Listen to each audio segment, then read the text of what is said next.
গর্ভ অবস্থায় পানি ভাঙা মানে কি? কিভাবে বুঝবেন আপনার পানি ভেঙেছে? গর্ভ অবস্থায় শেষের দিকে একজন মায়ের মনে থাকে অজস্র প্রশ্ন। তার মধ্যে সবচেয়ে বড় প্রশ্ন, আমার পানি কি ভেঙেছে? গর্ভে থাকা বাচ্চা একটি তরল ভরা থলিতে থাকে, যাকে বলে অ্যামনিওটিক স্যাক। যখন এই থলি ফেটে যায় তখনই বলে পানি ভেঙেছে। এটা ডেলিভারির প্রাক লক্ষণ।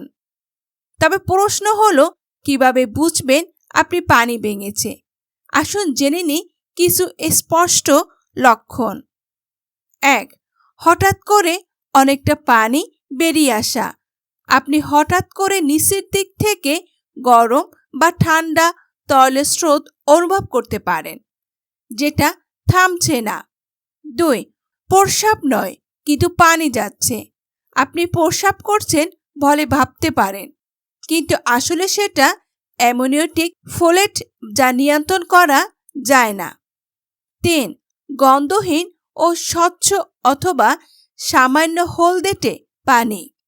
এই পানি সাধারণত গন্ধহীন, অনেকটা ডিমের সাদা অংশের মতো পাতলা। 4.